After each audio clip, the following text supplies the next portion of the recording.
오늘 우리가 함께 볼 말씀은 사도행전 22장 22절에서 30절까지의 말씀입니다.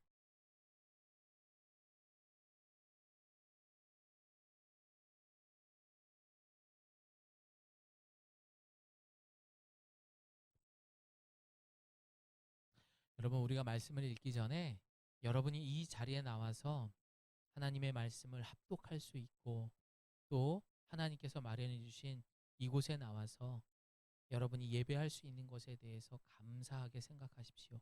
그리고 오늘 주님께서 우리에게 주신 말씀을 잘 경청하셔서 오늘 한 주간, 시작하는 한 주간을 승리할 수 있기를 소망합니다. 우리 함께 22절 제가 읽고 합독하며 30절은 교독하고 마지막 30절은 합독하겠습니다.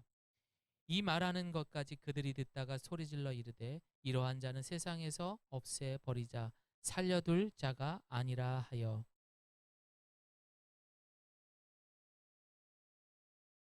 천부장이 바울을 영내로 데려가라 명하고, 그들이 무슨 일로 그에 대하여 떠드는지 알고자 하여 채찍질하며 신문하라 한대, 바울이 곁에 서 있는 백부장더러 이르되 너희가 로마 시민 된 자를 죄도 정하지 아니하고 채찍질할 수 있느냐 하니, 백부장이 듣고 가서 천부장에게 전하여 이르되 어찌하여 하느냐, 이는 로마 시민이라 하니,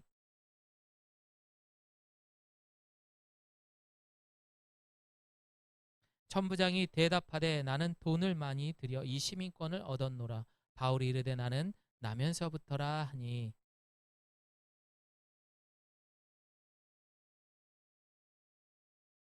그 결박한 것 때문에 두려워하니라. 함께합니다. 이튿날 천부장은 유대인들이 무슨 일로 그를 고발하는지 진상을 알고자 하여 그 결박을 풀고 명하여 제사장들과 온 공회를 모으고 바울을 데리고 내려가서 그들 앞에 세우니라. 아멘.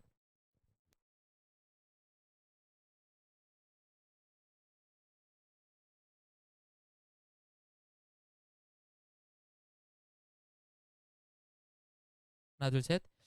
지난주에 이어서 계속 말씀을 보는데, 지난주 많은 유대인들 앞에서 자신이 예수님을 통해서 사울에서 누구로?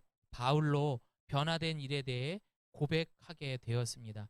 여러분, 그렇게 바울이 목숨 걸고 했던, 자신이 사울에서 바울로 변한 이야기를 했을 때 어떤 결과가 있었을까요? 우리 사도행전 말씀 오늘 22절 읽어봅니다. 시작. 사람들은 바울의 말을 여기까지 듣고 있다가 목소리를 높여 이런 놈은 없애버려라, 살려두어서는 안 된다라고 소리 질렀습니다. 그렇게 자신의 모든 것을 고백했지만 유대인들은 그를 죽이려 했습니다. 심지어 옷을 벗고 먼지를 날릴 정도였다라고 본문은 말합니다. 여러분, 지금까지 이 유대인들은 하나님의 선민, 자신들이 선택받은 민족이라고 생각을 하고 살았던 거예요. 우리만 특권받은 사람이다. 그런데 감히 이방인까지 하나님의 구원을 받는다? 말도 안 되는 소리 하지 마라 라고 하면서 바울의 그 이야기를 용납할 수 없었던 것입니다. 그때에 이런 소동 속에 이제 천부장이 이곳에 오게 됩니다. 야, 이러다가는 저 바울이 꼭 죽을 것 같은 거예요. 그래서 그 바울을 영내로 데려갑니다. 그리고 자신 밑에 있는 백부장에게 이야기를 합니다. 저 바울이라는 작자가 도대체 뭐 때문에 그런 건지 매질을 하고 고문을 해도 좋으니 왠지 알아내라 라고 명령을 한 거죠. 그리고 그 백부장은 이제 바울을 끌고 가서 그를 가죽끈으로 묶고 고문을 하려고 합니다. 그때에 바울은 그에게 말합니다. 너희가 로마 시민된 자를 죄도 모르면서 채찍질 할 수 있느냐, 본문에 나와 있죠. 이렇게 이야기를 한 거예요. 그러자 백부장은 깜짝 놀랍니다. 네가 로마 시민이라고? 그러면서 그 백부장은 천부장에게 달려가서 큰일 났습니다. 천부장님, 저 바울이라는 작자가 글쎄 로마 시민이었다라는 것을 말하고 놀라게 됩니다. 여러분, 왜 그렇게 놀랐을까요? 당대 이 로마는요, 전 세계에서 가장 강력한 나라였습니다. 그 강력한 나라의 시민이라면 누구도 건들 수 없었어요. 그 로마 시민을 가진 사람들은요, 국가의 정책이나 정치에도 참여할 수가 있는 그런 권리도 가질 수 있었고, 그 로마 시민을 함부로 건들 수 없었습니다. 건들게 되면 불법이었던 거예요. 심지어 이들은 세계 곳곳 어디를 가도 파견되어 있는 로마 군대로부터 보호받을 수 있었기 때문에 이들은 정말로 대단한 신분을 가진 사람이었어요. 자, 이런 상황에서 천부장이 기껏 한다는 말이, 야, 나는 이 로마 시민권을 사기 위해서 엄청난 돈을 지불했는데, 그러자 바울이 뭐라고 말합니까? 나는 태어날 때부터 로마 시민이었어. 놀랄 수밖에 없죠. 그럼 내가 지금 무슨 짓을 한 거야? 대로마 제국의 불법을 행한 거예요. 이것은 황제의 명을 어긴 거기 때문에 천부장은 자칫 죽을 수도 있는 그런 상황에 놓인 거죠. 야, 이거 큰일 났다. 내가 로마 시민을 건드렸구나. 나보다 직분이 높은 사람을 건드렸구나. 사실 요 순간에 저는 약간 쾌감을 느꼈습니다. 야, 바울이 당하고만 있는 것은 아니었구나. 뭐 이런 마음이 개인적으로 들긴 했었습니다. 그러나 역시 그거조차도 속 좁은 그냥 제 생각이었습니다. 사실 바울은 히브리어, 그 당시에 유대인들에게 아람어로 설명을 했기 때문에 아람어를 듣지 못했던 천부장은 이 바울이 로마 시민이라는 것을 몰랐던 거예요. 사실 로마 황제는 바울이 태어났던 다소 지방에 로마 시민권을 부여했었거든요. 만약 히브리어를 알았더라면 아마 천부장도 알고 이런 사태까지 그를 매질하고 고문하지도 않았을 것입니다. 자, 그렇게 해서 이제 천부장은 코너에 몰리게 되고 이 상황을 어떻게 넘겨갈까 하면서 오늘 본문의 내용이 여기까지입니다. 지난주 우리는 신앙생활에 있어서 가장 중요한 것이 무엇이라고 했습니까? 따라합니다. 체험신앙. 체험신앙이라고 했습니다. 다시 말해서 교회 마당만 밟고 가는 사람과 교회 안에 들어와서 그 지성소 안에서 살아계신 하나님의 임재를 경험하고 가는 사람은 하늘과 땅 차이입니다. 천국과 지옥을 경험하는 것과 똑같은 거예요. 그만큼 체험신앙은 중요합니다. 더군다나 고난과 같은 이 세상을 살아가는 우리에게 있어서 이 체험신앙이 주는 결정적인 차이는 바로 고난이라는 거예요. 고난이라는 것이 우리에게 왔을 때 그 고난에 대한 반응, 그 차이는 내가 체험신앙을 갖고 있느냐, 체험신앙이 없느냐의 차이에 둘 수 있는 것입니다. 어떤 사람이 목사님을 찾아왔습니다. 목사님, 이 세상을 살아가는 것이 참 힘듭니다. 고난 없는 시간 속에서 살고 싶습니다. 왜 예수님은 그렇게 내가 예수님을 잘 믿고 있는 나에게도 고난을 줄까요? 하하하, 그렇죠. 하지만 이 서울 인구 1,000만 명 중에 과연 고난 없이 살아가는 사람이 있을까요? 없죠. 목사님도 똑같이 이야기를 했어요. 그러자 이 사람은 그래도 저는 고난 없는 곳에 살고 싶어요 라고 말하자 목사님은 또 한 번 허허허 웃으면서 뭐라고 이야기했죠? 어디밖에 없어요? 자, 따라합니다. 공동묘지. 고난 없는 곳은 공동묘지밖에 없어요. 여러분 그렇죠? 맞아요. 사는 게 왜 이렇게 힘든지 우리는 고난 속에 살 수밖에 없고 또 고난은 매일매일 우리의 삶의 일부가 돼버렸습니다. 그곳이 없는 곳은 곧 죽음밖에 없습니다. 그러나 여러분 그 고난을 똑같이 겪고 있는데 한 사람은 맨날 투덜대요. 으이씨, 으이씨, 으이씨. 그리고 이게 다 이게 누구 때문이야? 이거 이 나라가 어떻게 달라고? 아이고, 아이고 하는 사람이 있는 반면에 어떤 사람은 어떻습니까? 그 속에서도 감사를 찾습니다.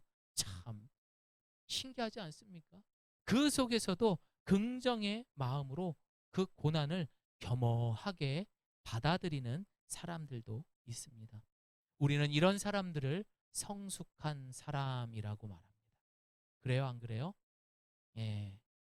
이런 성숙한 사람들은 이 세상의 역사 속에 우리가 위인이라고도 말합니다. 또한 성경에서도 신앙의 선배들, 신앙의 위인들을 봤을 때 이들을 우리를 일컬어 성숙한 사람이라고 말합니다. 우리가 잘 알고 있는 말하지 못하고 보지 못하고 듣지 못했던 누구? 제가 늘 이야기했던 헬렌 켈러. 이분이 이런 이야기를 했어요. 쉽고 편안한 환경에서 강한 인간이 만들어지지 않는다. 시련과 고통을 통해서만 강한 영혼이 탄생하고 통찰력이 일에 대한 영감이 떠오르며 마침내 성공할 수 있다. 네, 이런 말을 했어요. 고난이 주는 긍정의 힘을 이분은 알았던 거예요. 뭘 통해서? 고난을 통해서. 자, 또 현 한동대 교수로 계시는 이지선님을 알고 계실 거예요. 불의의 교통사고로 인해서 온몸의 70% 이상의 화상을 입습니다.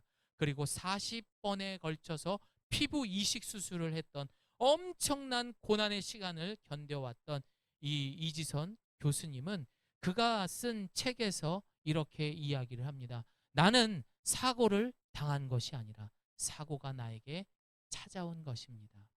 그리고 그 사고로 인해서 나의 삶을 변화시켰다. 그리고 그는 그 문제와 고난, 그 사고를 통해서 뭐라고 말하냐? 사고야, 안녕, 이렇게 인사를 했습니다. 대단하지 않습니까? 심지어 자신의 그런 피부들, 그런 예전의 예쁜 얼굴과 다른 그런 외모를 보고 그런 모습을 보면서 그는 스스로가 자신을 화상둥이라고 말하면서 긍정으로 자신을 사랑하는 그런 모습을 보여줬습니다. 이제 자신은 밑바닥에서 올라갈 수밖에 없는 그 길밖에 없다. 그것이 바로 그에게 줬던 고난의 의미였던 것. 여러분 생각해 보세요. 사실 얼마나 힘들었을까요? 상상이나 할 수 있을까요? 앞을 보지 못해요.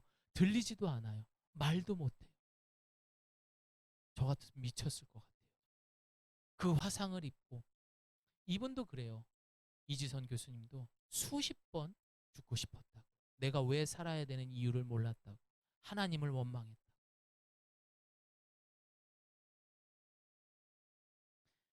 사실은 이러한 분들이 이 두 분뿐만이 아닙니다. 세상에 아니 그 과거 그 전전서부터 이 고난을 기회로 삼고 그것을 통하여 완벽하게 180도 달라진 삶을 살아간 사람들이 너무나 많습니다.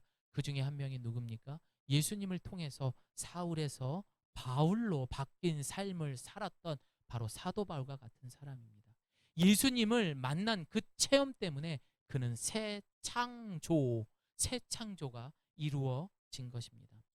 그래서 그는 더 이상 고난을 통하여서 고난에 붙잡혀서 고난에 머물면서 그렇게 투덜투덜대면서 왜 나에게만 이런 일이 있느냐라고 살아가는 사람이 아니라 오히려 그 고난을 디딤돌 삼아서 딛고 일어나서 누군가를 살리는 부활의 삶을 살아가는 사람이 되었다라는 것입니다.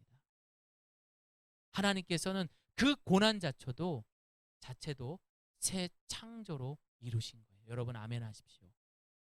하나님은 죽어갈 수밖에 없는, 누군가는 그 고난을 통해서 죽어가고 있지만 누군가는 그 고난을 통해서 점점 살아나고 있는 거예요. 이게 부활입니다. 이게 예수님을 통해서 얻어진 고난의 참 의미인 겁니다. 그래서 그 고난을 통해서 새 생명, 새 창조, 부활의 삶을 살아가는 사람들의 특징, 저를 따라합니다. 나는 문제 위에 하나님을 봅니다. 나는 고난 위에 하나님을 봅니다. 그 문제만 보는 게 아니에요. 그 고난만 보는 게 아니에요. 그 위에 하나님을 보는 거예요.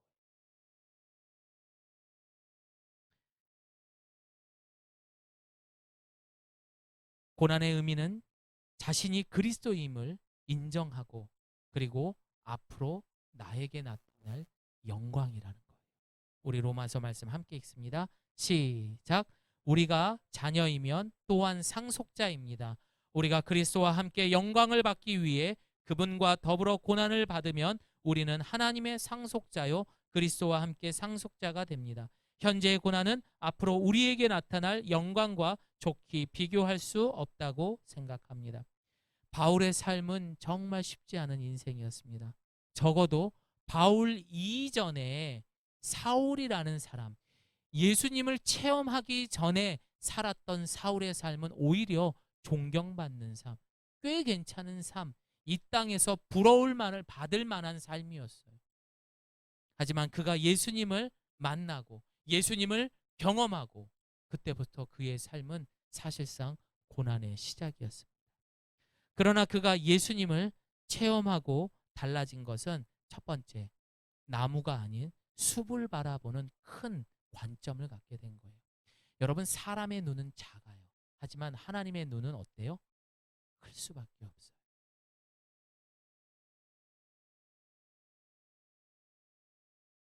또한 지금 당장에 내가 겪고 있는 고난, 문제만을 바라보는 것이 아니라 그 고난과 문제 위에 있는 미래의 소망을 보는 그런 사람이 돼버린 거예요. 더 이상 사람이 보는 관점이 아닌 하늘이 보는 관점을 갖게 된 거예요. 그러니 그 고난이 고난처럼 보일까요? 그래서 방금 읽었던 이 18절의 말씀, 로마서 18절의 말씀을 보면은 생각하다라는 말이 나와요. 그 말은 어원적으로 표현할 때 계산하다라는 뜻이에요. 바울이 속된 말로 이 짱구를 굴려봅니다. 머리를 굴려봤어요. 머리를 굴려보니까 암만 계산기를 두들겨 봐도 내가 지금 이 고난당하는 게 앞으로 내가 상속자로서 받을 이 영광이 훨씬 큰 거예요. 야, 이건 비교가 안 되네. 야, 그럼 이 고난은 아무것도 아니네. 지금 바울의 상태라는 거예요. 로마서 말씀 한 번 더 보여주세요.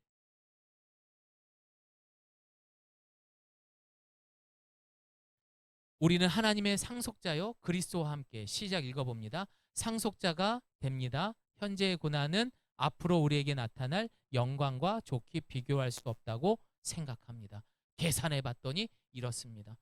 여러분, 바울 똑똑한 사람이에요. 그 똑똑한 사람이 두들겨 보니까 이게 맞다라는 거죠. 그러니까 고난이 아무것도 아니에요. 하나님의 관점을 가진 거예요. 여러분, 서양 속담에 좀 웃기는 속담이 하나가 있습니다. 포기하지 않는 개구리가 버터를 만든다. 이런 속담 들어보셨어요? 예. 누구 말대로 생뚱맞죠. 예.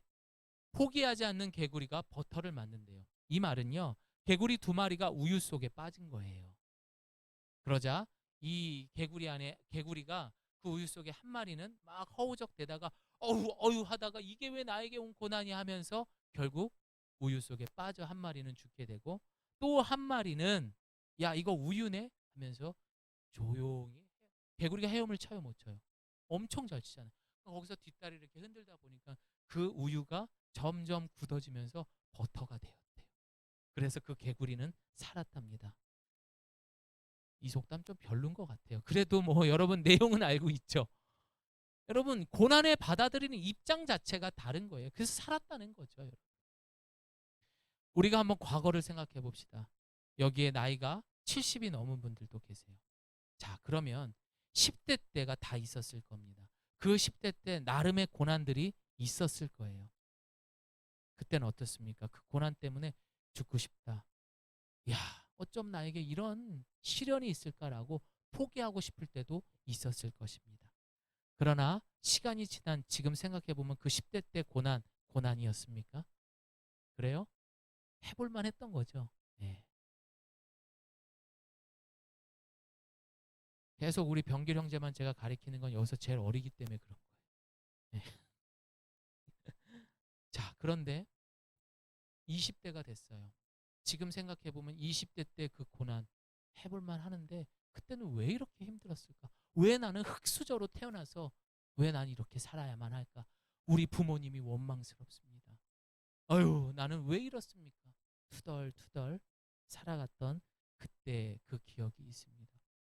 여러분, 너무나 아쉬운 거는요. 그 10대 때 그 고난을 이기지 못하고 극복하지 못하고 결국에는 그 고난 때문에 스스로 목숨을 끊는 꽃다운 그 나이에 하늘나라를 가버린 사람들이 너무 많다는 거죠. 또 20대 때 그 고난을 이기지 못해서 늘 자신을 괴롭히는 거예요. 어휴, 어휴, 내가 돈만 좀만 있었으면, 내가 이 회사만 들어갔더라면, 내가 이런 환경만 있었더라면, 맨날 안 되는 거를 그렇게 고난 속에 살다 보니 그 스트레스 속에 알 수 없는 그런 질병에 걸려서 괴로움을 당하고 결국 그런 무서운 병에 노출되는 20대도 많다라는 것입니다. 여러분, 우리는 그리스도인입니다. 저를 따라합니다. 나는 그리스도인입니다. 다시 말해 세상에서 말하는 잘 먹고 잘 산다라는 이제 그 기준 자체를 뛰어넘은 사람들이에요. 그래서 이 고난 앞에, 이 죽음 앞에 그것을 뛰어넘어 부활하신 예수님을 믿는 세상과 구별된 교회요 성도라는 것입니다. 여러분 믿으십니까? 여러분, 우리가 그런 사람입니다. 성경에 고난하면 떠오른 사람 누굽니까? 한 글자, 욥, 욥이라는 인물입니다. 이 욥에 대해서 야고보서는 이렇게 말합니다. 인내하는 욥을 복되다 말합니다 라고 말합니다. 욥은 10대 때 고난, 그것을 참지 못하고 스스로 목숨을 끊고 포기한 사람이 아니었어요. 20대, 30대, 40대, 심지어 지금 나에게 닥쳐온 가족이 목숨을 잃었어요. 자녀들이 다 죽어버렸어요. 재산을 다 빼앗겨 버렸어요. 심지어 내 건강까지 다 빼앗겨 버렸어요. 그 속에서도 그는 좌로나 우로 흔들리지 않았다라는 거예요. 그것을 어떻게 합니까? 그것을 인내했기 때문에 야고보서는 그를 복되다라고 말하면서, 여러분 성경을 통해서 욥기를 봐서 잘 알지 않습니까? 그런 인내했던 욥이 하나님 앞에 얼마나 많은 축복을 받습니까? 여러분 나중에 욥기 읽어보세요. 진짜 어마어마하게 복을 받습니다. 그 고난을 예수의 이름으로 견뎌냈던, 이겨냈던, 인내했던 욥은 엄청난 복을 받습니다. 우리도 그 고난을 인내함으로 하나님의 큰 복을 받으시기를 소망합니다. 그리고 그가 받은 복을 보면 정말 충분한 복을 받게 되었다라는 것을 알게 되었고, 그럼 이 이야기는 무슨 말입니까? 그 고난은 누가 주는 거예요? 하나님이 주셨다는 거예요. 그럼 그 고난 위에 누가 있었다라는 거예요? 하나님이 계셨다라는 거예요. 그래서 야고보서는 말합니다. 주는 가장 자비하시고 긍휼히 여기시는 자라는 것을 우리 모두가 믿으시기를 바랍니다. 하나님은 그 고난 속에서도 함께 하십니다. 코로나 때문에 지금 몸이 많이 불편하신 우리 성도 여러분, 그 고난 속에서도 지금 여러분과도 함께 하시는 줄을 믿으시기를 바랍니다. 사랑하는 성도 여러분, 우리 주님은 고난당하는 자신의 백성을 지켜보는 하나님이 아니십니다. 여러분이 그 고통과 그 고난 속에, 또한 여러분들이 다른 것 때문에 홀로이 깊은 밤 눈물 흘릴 때도 주님은 아무것도 두려워하지 마라. 내가 너의 하나님이다 라고 말씀하시는 하나님이에요. 또한 내가 아무리 주님을 찾았는데도 하나님이 안 보이는 것 같아요. 나 혼자만 있는 것 같아요. 하지만 그 속에서도 은밀하게 내가 너를 돕고 있단다 라고 말씀하시는 하나님이십니다. 여러분 말씀 속에 다 있는 거예요. 성경 읽으세요. 자, 왜 그렇게 하나님은 우리에게 고난을 주시는가? 욥기 말씀을 읽어봅니다. 시작. 나의 가는 길은 오직 그가 아시나니 그가 나를 단련하신 후에는 내가 정금과 같이 나오리라. 어떤 고난과 문제를 우리는 가지고 있습니까? 여러분은 어떤 고난을 가지고 계세요? 오늘 이 시간 이후 그 고난 앞에 투덜대거나 누구의 핑계를 대지 맙시다. 그리고 그 문제의 답이 되시는 하나님을 바라보고 욥과 같이 인내하면서, 야, 하나님이 이런 하나님이셨구나 라고 하며 하나님과 동행하는 우리 예가교회 성도님 되시기를 소망합니다. 오늘 본문의 바울은요, 로마 시민이었습니다. 대단하죠, 여러분. 아무도 건들 수 없었어요. 심지어 그를 죽일 수도 있었던, 천부장보다도 훨씬 높은 그런 자리에 있던 사람이었습니다. 이 말은요, 지금까지 바울이 겪어왔던 많은 어려움과 고난 속에서 이런 방법을 통해서 그 바울은 충분히 그 사이를 비껴갈 수 있었고, 그 문제들을 좀 더 쉽게 해결할 수 있는 방법들이 있었습니다. 다시 말해서 바울은 고난과 그 문제를 피하지 않았다는. 그는 하나님과 함께, 자신과 지금 함께하는 성령님과 함께 그 고난을 뚫고 나간 사람이에요. 우리 예가교회 성도님들도 그 고난을 뚫고 승리할 수 있기를 소망합니다. 그는 끝까지 고난과 문제와 함께 싸웠습니다. 다 같이 따라합니다. 누구의 이름으로? 예수의 이름으로. 따라합니다. 예수의 이름으로. 여러분이 싸우는 게 아니에요. 예수의 이름으로 싸우는 거예요. 심지어 이 뒷부분에 보면은요, 유대인들이 이제 막 난리를 쳐서 바울을 막 거의 죽일 듯이 막 때리고 막 고문을 하는 거죠. 천부장이 그걸 보고 놀란 거예요. 왜? 저러다가 만약 바울이 죽게 되면 자신의 목이 날아갈 수 있으니까. 죄송해요. 거친 표현을 써서. 목이 날아갈 수 있어요. 정말. 자기 죽을 수도 있는 거죠. 그래서 그 자리를 멈추게 되고 머리를 굴린 거죠. 야, 사람을 어떻게 이 지경까지 만들어?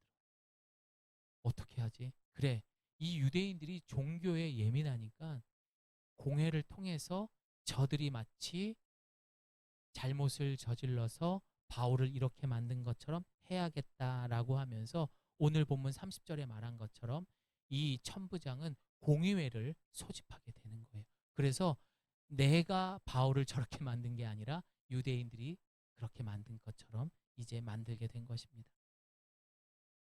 자, 그러나 곰곰이 한번 생각해 보십시오. 바울은 왜 그토록 이 고난들을 겪어야 했을까요? 그는 참으로 똑똑한 사람이었고 훌륭한, 지금으로 말하는 스펙도 갖고 있는 사람이었고 무엇보다 로마의 시민권을 갖고 있었던 사람입니다. 그것은 바로 하나님이 그에게만 할 수 있는 사역, 그만이 할 수 있는 그 사역을 주셨기 때문이에요. 일이 있었기 때문이에요. 미션이 있었고, 그래서 그를 준비시켰던 것입니다. 만약에 그가 로마 시민이 없었고 율법학자가 아니었더라면은 이방 선교하는 것이 굉장히 어려웠을 것입니다. 예를 들어서 평생을 이 물질만 하던 베드로가 그런 일을 했다고 한번 생각해 보십시오. 못했을 겁니다. 하지만 하나님은 베드로에게만 맞는, 사람을 낚는 어부의 역할을 주었던 것이고 또 바울은 바울만의 할 수 있는 그런 사명을 주셨다라는 거예요. 다시 말해서 오늘 이 자리에 앉아 계신 여러분, 예수를 믿는 여러분에게는 하나님께서 각자의 사명을 주셨던 거예요. 근데 그거를 알아요, 몰라요? 모르잖아요. 마치 내가 가장 잘하는 것, 마치 내가 먹고 사는 것을 평생 해야 하는 것을 여러분의 사명이라고 생각하잖아요. 엄마 아빠로만 살아가는 것이 사명이라고 생각하잖아요. 직장에 평생 동안 일하는 것들을 사명이라고 생각하잖아요. 그래서 하나님께서 우리에게 그 사명을 찾아갈 수 있도록 주셨던 것들이 바로 고난이라는 것입니다. 고린도전서 12장 12절에서 31절 말씀을 보게 되면 바울이 고린도 교회에 있는 사람들에게 말합니다. 몸은 하나인데 많은 지체가 있고 몸의 지체가 많으나 한 몸인과 같이 그리스도도 그러하니라. 다시 말해서 우리 모든 사람들은 머리가 누구예요? 예수 그리스도예요. 그러나 이 예수 그리스도를 따르고 영접하고 그의 복음을 정하는 증인의 삶을 살아가는 우리가 다 똑같은 목사면 돼야 안 돼요? 안 되죠. 집사도 필요하죠. 평신도도 필요한 거예요. 음식을 하는 사람이 있다면은 교통 정리를 하는 사람도 필요한 거고, 교통 정리하는 사람만 있는 것이 아니라 아이들을 돌보는 사람, 운전을 하는 사람도 필요합니다. 그러나 이 모든 사람들의 목적이 뭐예요? 하나님의 영광을 위한. 이것이 바로 그래서 이 고린도전서에서 말하는 것처럼 다 방언을 말하는 자겠느냐, 통역하는 자겠느냐, 이 모든 은사들을 사모하라라고 말하는 것입니다. 우리는 예수님의 이름으로 한 몸이 된 형제 자매님들입니다. 그래서 제가 형제님 자매님 이렇게 부르는 거예요. 즉 공통적인 하늘의 영광이요 이 땅의 증인의 삶을 살아가는 성도와 교회의 역할이 주어졌다라는 것을 기억하시길 바랍니다. 병길 형제는 팔의 역할, 우리 이은주 집사님은 뭐 다리의 역할, 이런 식으로 각자의 역할이 다른 거예요. 하지만 무엇을 위해서? 하나님 나라와 영광을 위해서. 바울만이 로마에 복음을 전할 수 있었던 거예요. 그 당시에 그 모든 것을 갖추고, 그리고 가장 거대했던 땅끝이라고 말하는 그 로마에 유일하게 복음을 전할 수 있었던 사람이 바로 사도 바울만이 가능했던 것입니다. 그래서 우리가 다음 주에 봐야 할 23장에 보게 되면은 하나님께서는 그 고난당하고 있는 바울에게 이렇게 이야기를 합니다. 23장 11절 시작. 용기를 내어라. 네가 예루살렘에서 나를, 로마에서도 나를 증언하여야 한다. 사랑하는 성도 여러분, 설령 우리가 가진 과거의 아픈 병력이든, 혹은 가난 때문에, 자녀 때문에, 혹은 직장으로 힘들었던 고난의 시간조차도 하나님은 결국 하나님의 영광을 드러내기 위한 사명자로 우리를 사용하시는 하나님이라는 것을 기억하시기를 바랍니다. 결국 우리에게는 단점도 부활의 영광을 위한, 주님을 위해 사용되게 된다라는 거예요. 그러니 과거에 내가 실수했던 것, 잘못했던 것들에 얽매이지 마세요. 자유하시기를 바랍니다. 그래서 이번 한 주간 우리는 기도하며 하나님이 나만이 해야 할 목적, 사명이 뭔지 여러분 기도하며 찾으세요. 아셨죠? 예, 그렇게 되기를 소망합니다. 이제 말씀을 마무리합니다. 성경의 말씀을 그대로 믿고 살아간다는 것은 사실 쉽지 않습니다. 왜요? 이 세상은 죄가 지배하는 세상이기 때문에 그 성경의 말이 가짜야, 그게 말이 되냐? 요즘 우리 요한복음 읽잖아요. 거기에 예수님께서 보여주신 표적들을 보세요. 야, 물이 포도주로 변하고 죽은 나사로가 막 일어나요. 오병이의 기적들이 일어나요. 이게 말이 됩니까? 이걸 믿지 말라고 세상은, 죄가 지배하는 이 세상에서는 그게 다 가짜인 것처럼 우리의 마음을 요동치게 합니다. 그래서 교회와 성도들은 신앙생활하는 게 힘들어요. 늘 의심하게 만들거든요. 그러나 오늘 바울을 보면 남의 나라 이야기가 아닙니다. 2000년 전 분명 초대교회가 세워졌을 때 최초의 이방 선교사로서 고난과 그 문제를 뚫고 나가며 하나님께서 준비하신 바로 최초의 이방 선교사의 사명을 가진 사람이라는 것입니다. 그러나 그가 담대하게, 중요한 것은, 그러나 그가 담대하게 이 복음을 전할 수 있었던 것은 그가 가지고 있었던 로마 시민권이 아니었어요. 예수님을 체험한 구원, 바로 하늘나라의 시민권을 가진 사람이라는 그 믿음이 있었기 때문에 그는 그곳에서 담대했던 것입니다. 여러분, 진짜 불행한 사람이 뭔지 아십니까? 진짜 불행한 사람은요, 고난이 왔어요. 부자들도 고난 오잖아요. 그렇죠? 고난이 왔어요. 그런데 그것을 내 몸으로 막 이겨내려고 하는 거예요. 나 혼자서. 그러니 예수님을 모르고 재벌 회장이 되신 분들은 보통 분들이 아닌 거죠. 그걸 혼자 다 이겨내려고 지금 막, 그런 사람들이, 그렇게 이겨내려고 발버둥 치는 사람들이 가장 불행한 사람입니다. 어느 교회에서 예배당을 짓고 있었어요. 벽돌을 올리고 있는 사람을 보면서 목사님이 가셔서 이야기하십니다. 아이고, 이 더운 날에 수고가 많으십니다. 잘 부탁드립니다. 라고 말하자 이 사람이 투덜대면서 말합니다. 배운 기술이 이거밖에 없으니 뭐 할 수 있나요? 하면서 벽돌을 막 올리기 시작했어요. 또 저쪽에 가니까 또 한 사람이 벽돌을 올리고 있었습니다. 아유, 더운데 고생 많으시죠? 잘 부탁드려요. 라고 말하자 이 사람은 말합니다. 저는 벽돌 쌓는 기술을 아주 오래전부터 배웠습니다. 그런데 내 손으로 이 예배당으로 벽돌을 올릴 수 있어 얼마나 감사한지 모릅니다. 와, 뭡니까 여러분? 여러분은 그리스도인입니다. 그럼 나는 어떤 벽돌을 올려야 할까요? 우리가 평생 일하는 것을 어쩌면 고난이다라고 말할 수 있고, 이것이 나의 삶의 짐이다라고 말합니다. 또한 평생 수고다라고 말할 수 있습니다. 그러나 우리 그리스도인은 고난의 해석이 달라요. 오히려 이 삶에 내가 가진 능력과 재능이 하나님을 증거하는 그런 사명을 발견하고 찾아가고 그것을 하나님의 영광으로 살아가는 사람들이 우리는 그리스도인이다. 그것을 고난을 특별하게 해석하는 사람들의 특징인 것입니다. 오늘 이 시간 그 고난 속에 도움이 어디서 오며 더 깊이 묵상할 수 있기를 바랍니다. 우리 시편 말씀 읽어봅니다. 시작.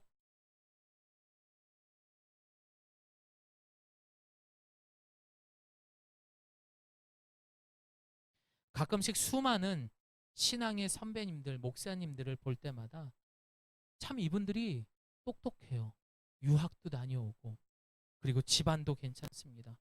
그런데 이분들이요, 저 산골짜기에 가서 또 허름한 곳에 가서 자신보다, 죄송합니다, 공부하지 못한 사람들, 그리고 소위 정말 좀 혈기왕성한 사람들한테 심지어 맞아가면서까지 그들에게 복음을 전합니다. 고난을 사서 하는 것이죠. 가끔 미친 사람이라 욕도 먹고 심지어 지울 수 없는 상처의 말을 듣기도 합니다. 또한 내가 그동안 열심히 모았던 돈을 들여가면서 사람들에게 나누어 줍니다. 가족들과의 여행조차도 미루면서 그 사람과의 20분의 만남을 위해서 희생할 때도 있습니다. 또한 내가 먹고 싶은 것을 먹지 않고 그것을 누군가를 위해 돈을 쓰는 사람들. 과연 이 사람들 미친 사람들입니까? 여러분이 한번 생각해 보세요. 과연 이 사람들이 제정신입니까? 무엇이 정말 정답일까요? 그러나 제가 성경을 통해 이야기할 수 있는 것은 이 땅의 삶은, 보이는 소망은, 그것은 소망이 아닙니다. 내가 보이는 것이 전부가 아닙니다. 그것은 현재의 만족과 쾌감의 감정일 뿐이라는 것. 그래서 그분들은요, 미친 게 아니에요. 제대로 보고 있는 거고 제대로 가고 있는 거예요. 또한 우리도 그렇게 살아가야 됩니다. 우리 로마서 8장 24절 함께 읽습니다. 시작. 우리는 이러한 소망으로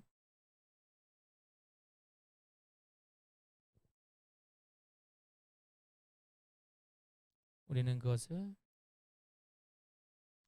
그것을 인내함으로 기다려야 합니다. 그렇게 고난 속에서도 자신에게 주어진 사명을 끝까지 지켜가야 할 것입니다.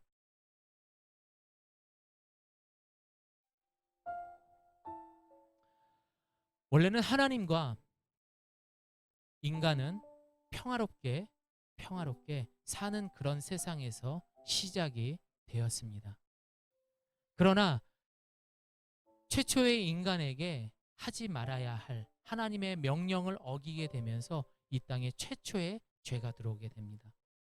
선과 악을 누가 판단하는 거예요? 내가 판단하는 바로 이 원죄가 이 땅에 들어오면서 이 세상을 살아가는 모든 사람들은 마치 외줄을 타고 걸어가는 그런 고난 속에 살아가는 외줄 인생이 되어버렸습니다. 그러나 하나님께서는 이 세상을 너무너무 사랑하셨어요. 똑같은 고난의 길, 외줄의 인생을 살아가는 자신의 사랑하는 그 백성들에게 예수 그리스도를 보내주신 거죠. 여러분, 두 그림을 보면 차이가 있어요. 어떤 차이가 있죠? 바로 이 뒤에 보면은 안전줄이 채워져 있는 거예요. 여러분, 이게 바로 예수 그리스도인 거예요.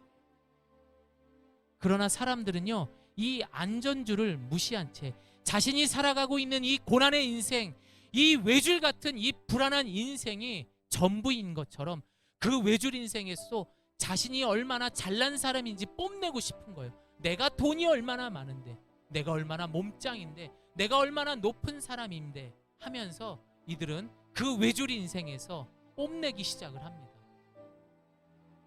하지만 우리는 이걸 볼 수 있어야 돼요. 이건 아닌데, 저들의 발 밑에 예수 그리스도의 안전바가 채워져야 하는데 그들은 모르는 거예요. 하나님은 그뿐이 아닙니다. 그렇게 하나님이 이 땅을 사랑하시는 하나님의 감동으로 이루어진 이 성경을 통하여서 좌로나 우로 치우치지 않도록 우리에게 말씀을 주신 거예요. 그리고 하나님은 교훈과 책망으로 우리를 바르게 살아갈 수 있도록 우리를 인도해 주신 것입니다. 안전바가 채워졌죠. 외줄 같은 인생의 수평을 잡을 수 있는 성경까지 우리에게 주신 것입니다. 바울의 사명은 고난의 삶을 살아가는 하나님의 잃어버린 백성들을 위해 안전띠를 채워주고 싶었던 거예요. 그래서 그가 자신이 억울했던, 그리고 그런 매질 속에서도 이 모든 것들을 이겨낼 수 있었던 거예요. 이거 채우셔야 됩니다. 그래야 고난 같은 이 외줄 인생에서 우리가 살아남을 수 있습니다. 먼 미래를 바라볼 수 있었던 것입니다. 왜요? 장차 우리가 받을 그 상속, 그것이 바로 다시 하나님과 하나가 되는 그 세상에 갈 수 있기 때문인 것입니다. 사랑하는 예가교회 성도 여러분, 이것이 우리의 사명인 거예요. 이것을 알고 있다면 여러분, 전하십시오. 그 안전띠를 내 옆에 있는 사람들에게. 그리고 말씀 읽으세요. 그래야 우리가 하나님께서 이 땅에 보여주신 성경의 말씀이 의심하지 않고 이게 진짜였구나라는 것을 알게 될 것입니다. 세상은 계속해서 야, 말이 되냐? 의심하게 만들 거예요. 하지만 사실입니다.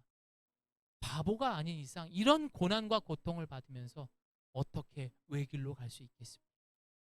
그것이 오늘 본문 바울이 우리에게 보여주신 놀라운 그 고난의 의미요, 또한 그의 하나님의 사랑, 그 위에 계신 하나님임을 우리에게 보여주신 것입니다.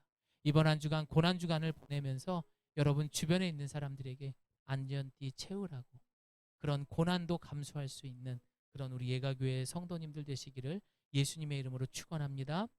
우리 함께 이 시간 기도하겠습니다.